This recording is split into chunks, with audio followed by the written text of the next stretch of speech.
everyone, it's Jen here. So today is Friday. I'm actually doing a video on time. Hey! So I get points for that, don't I? Unfortunately, that also means that I am still pregnant and the baby is not here yet. So joyous day, yay. We had a very close call November 1st, so that was after Halloween night and going out with my girls and taking them trick-or-treating and walking 3 or 4 blocks. I think that's what kind of triggered what I had November 1st, which was 12 hours straight from like 7 o'clock in the morning until about 7 o'clock at night, on and off, all day long, contractions. But not a single pattern or consistency to them. So one contraction would happen and it would last 30-40 seconds, and then 5 minutes would go by, and another one would happen and it would be a minute long, and then that one would stop, and then next thing you know 20 minutes would go by and I'd have another one and it would be 30 seconds. So very inconsistent. The times in between changed from 5 minutes to 20 to 30 to 10 to 8. It was just nuts. And we were like, okay, well, let's walk. Let's, nothing. Nothing. False labor sucks, you guys. It sucks. So we never ended up going to the hospital because I knew there was no point. They would have just sent me home and stuff like that. And I didn't want to waste time in an uncomfortable bed having nurses and doctors constantly come and check me down there and stuff like that when it's not necessary. I know what real contractions are supposed to feel like. I know how intense they're supposed to get. They're not supposed to stop, come and go like that. They're supposed to have a consistency to them. They're supposed to... And when they start happening less than 5 minutes apart and lasting for longer than 2 minutes, that's when you know it's like game time and your ass better either be already in a hospital or on your way to one. Because when they're that consistent like that, that means you're very close and you're dilating like that. So with the way that they were doing and they were going, I knew it was not necessary to go to the hospital. So I didn't go. Not only that, but the very next day, which was yesterday, Thursday, I had my regular doctor's appointment. So I was like, you know what? We'll just take this as it goes, because they stopped at 7, and I was like, okay, I'll just see what the doctor says tomorrow. And so the next day, Thursday, sorry, I just got done eating, so I'm burping a lot. They had actually started happening again right about the same time, which I thought was weird. 7 o'clock in the morning, I started having contractions again. Very light, not intense at all, and once again, no consistency. 5 minutes apart, 10 minutes apart, lasting for 30 seconds, lasting for 2 seconds. Like, it was annoying. But I was like, okay, if they're doing something, I don't mind them as long as they're doing something. So I had my doctor's appointment around 12:45. So I get there and I tell my doctor what I felt the day before and how I was feeling that day. And she goes, oh, that's all pretty normal. So she checked me down there, and sure enough, nothing. Well, I can't say nothing. She said I was 2 centimeters dilated and I was 50% effaced, and that his head was in a -3 position. So basically -3 position means that he's not lowered, I guess you could say. Like, he's still pretty high up. His head's not, when they talk, okay, I don't know how to explain it. When they talk about -3, -2 head position, that's the position of the baby's head in the canal way. So when it says -1, -2, -3, that means they're not in my cervix canal, I guess you can say, just yet. Now when you start hearing +1, +2, +3, that means his head's getting ready to come out. okay? So that's the best way that I know how to explain it. So -3 means he was nowhere near ready, basically. So his head's still nice, way up high up in there. And I'm only, when I say 50% effaced, that's talking about the cervix, how can I explain that too? So you've got your bag of waters and your cervix. So when they talk about being 50% effaced, that's how soft your cervix has gotten. And I do remember with Rosalie, my 3-year-old, before her water broke, and I was feeling contractions, and I knew they were actual contractions. They weren't strong yet, but I knew they were actual contractions because there was a pattern. They were lasting for about 2 minutes and happening every 5 minutes. And so I was like, okay. I went to the hospital, I got checked, and they were like, okay, well, you're 2.5, almost 3 centimeters, not yet 3 centimeters, but not 2 centimeters dilated, and you're about 75% effaced. They were like, either we can keep you here and make you walk, or you can go home and relax. We chose to go home and relax. I kid you not, after 2 hours of us being at home and relaxing, my water broke. So that's how, like, 75%, that was pretty soft for 2 hours later for my bag of waters, my waters to break. So now with this one, me being at 50% effaced, that means it's softening, but nowhere near soft enough for the water to break or anything like that anytime soon. Especially with his head being -3, because what will help break my water is his head being lower down at maybe a -1 or a +1. +1, that's pushing it because that means he's trying to come out. So -1 position is like the position right before you're supposed to start pushing. when you're at +1, that's when they usually tell you you're at 10 centimeters and it's time for you to push. You don't hear about them being a +1 or +2 or +3 position unless you've already dilated 10 centimeters and you're pushing him out. So the lowest he can be is at a 0 or a -1. That means his head is like right there, but nothing is happening. I'm either not 10 centimeters yet, so I can't push him out yet, or something along those lines. So with him being a -3 and only 50% effaced, the chances of me going in, of my water breaking for me to go into labor are very, very slim right now. Like it would be a couple of more days basically. And then only 2 centimeters dilated.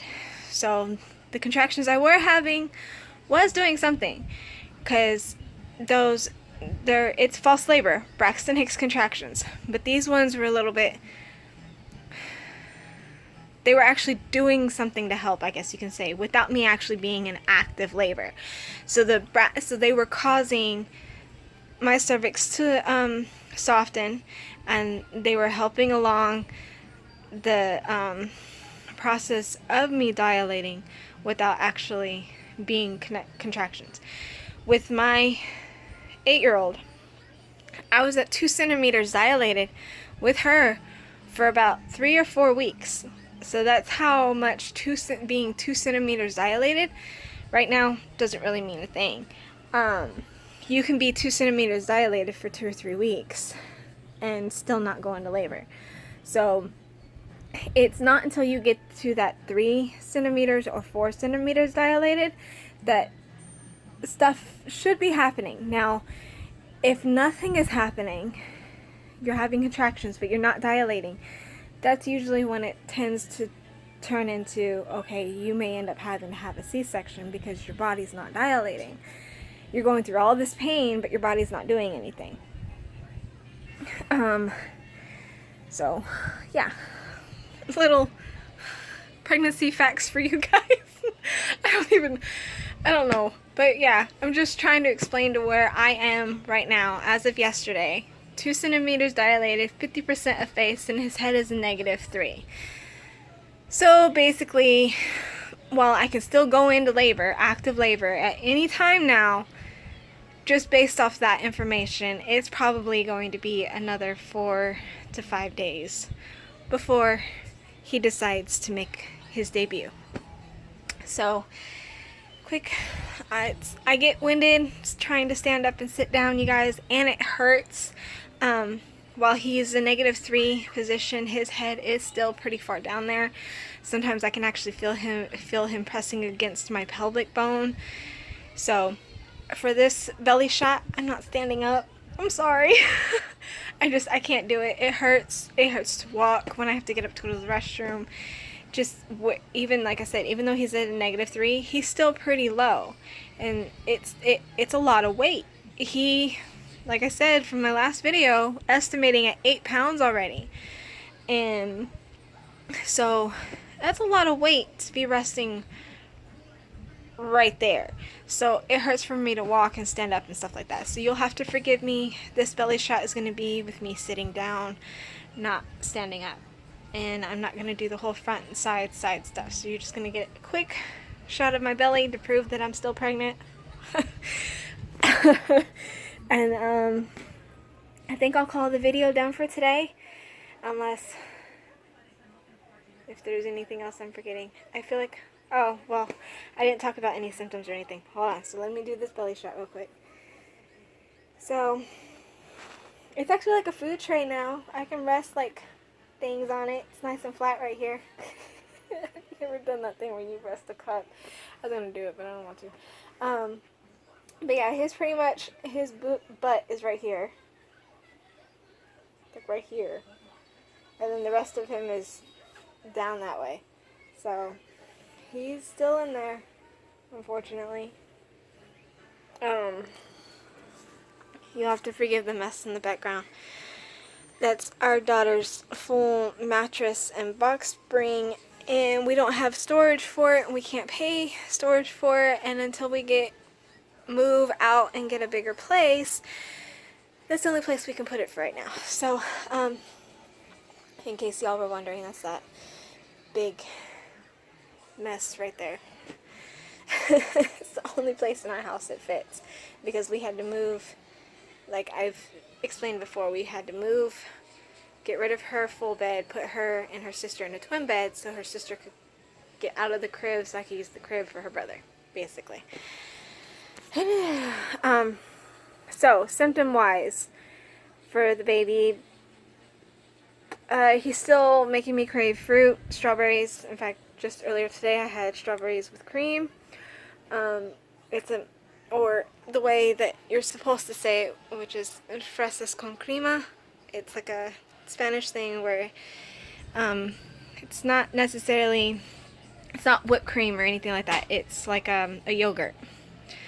And they mix it, you cut strawberries in half, mix it all together, chunks of strawberries with the yogurt. And you can get things like granola put on it and stuff like that. It's really good. But that's what I crave. In a minute. Other than that, chocolate. He makes me want chocolate like crazy, and he loves chocolate. I can eat chocolate and he'll move like right away, start moving and kicking everywhere. And then symptoms wise, other than having the occasional Braxton Hicks, there's no other symptoms. Well, no, that's not true. Today, I woke up with a headache, and it's gone away, but I had a headache last night, and I woke up with a headache. It went away, and I've been very, very sleepy these past 2 days, yesterday and today. Just full on exhausted, like my energy is gone. And now it can't be work. I haven't been at work for 3 weeks now, so it's nothing like that. I haven't overexerted myself trying to clean or anything like that. So I'm just generally tired. I'm fatigued. I'm tired. And I'm tired of being pregnant.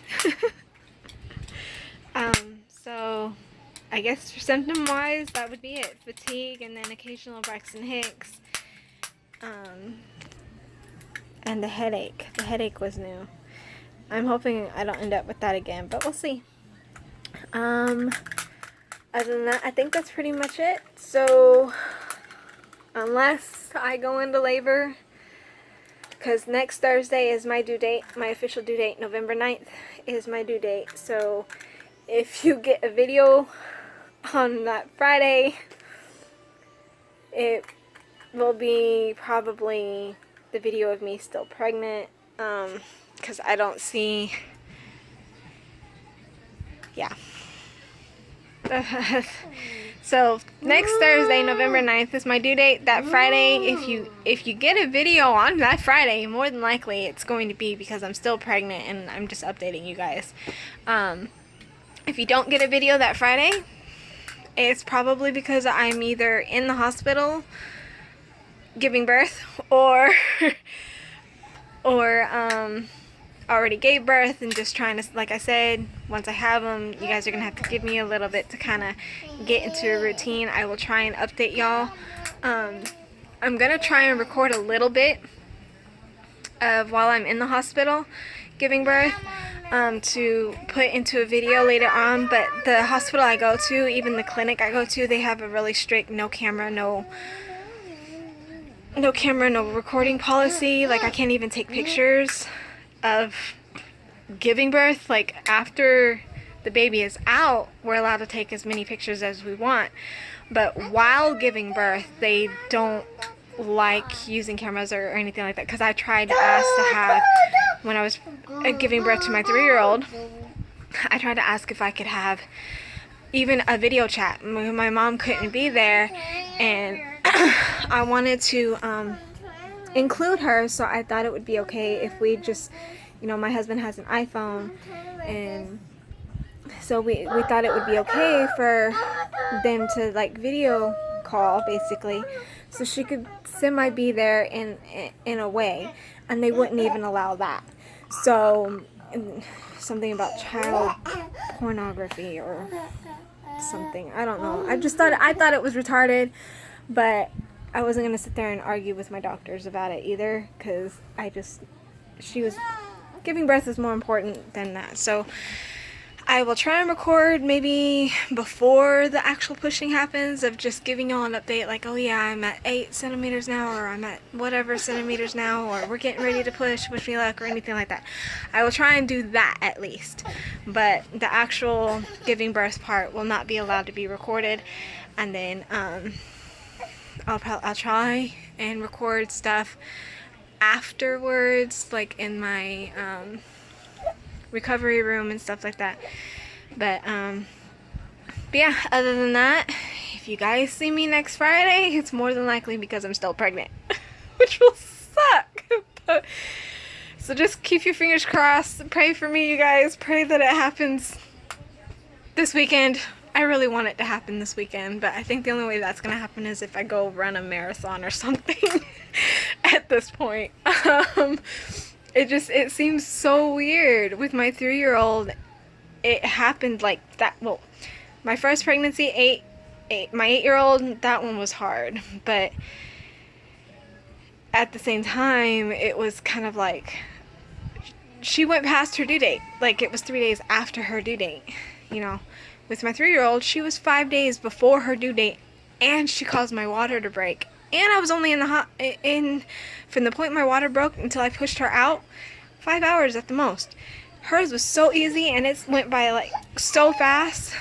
I'm thinking that's what's getting me kind of about this one. It's because I'm wanting it to happen like that again, because it was so fast and so easy, and just so, for sure, like my water broke, so I knew for sure I had to go to the hospital. There was no, oh, let's time these contractions to see if I should go now or if we need to wait and go later. And there was none of that. It was, my water broke, let's go. I get there, 5 hours later, she's out. It was so freaking easy. And I think that's what I'm wanting to happen this time. And let's face it, not every pregnancy, every delivery is not the same. They're never the same. So yeah, I gotta get over my hope, my expectation that it would be that easy again, and just let things happen the way they're supposed to. But at the same time, I'm so impatient. But we'll get there, right? We're in the last little stretch. 1 week until my due date. Hopefully they will talk about induction after my due date, and if I haven't gone into labor then. But we'll see. So keep your fingers crossed. Pray for me, you guys. If you liked the video, leave a thumbs up. If there's any questions you guys want to know, or if there's anything that I forgot to talk about that I was supposed to talk about, or anything like that, just leave a comment down below and I will try and answer. There is one person who had commented a couple of videos ago. I truthfully just felt uncomfortable with the way that the question was worded and stuff, so I never answered that. So I am giving y'all a warning now. If I feel like the question that you asked was a little weird or worded in a way that makes me feel uncomfortable to answer it, then I won't be answering it. But for the most part, if I feel like you answered it in a more knowledge-based, like you truly just are wanting to know something and it's not too bad, then I will answer. But yeah, yeah, that's pretty much it. So I will see y'all next, hopefully not next Friday. I will see y'all when I see y'all, and hopefully it will be because I have a baby in my arms, but we'll see. Bye.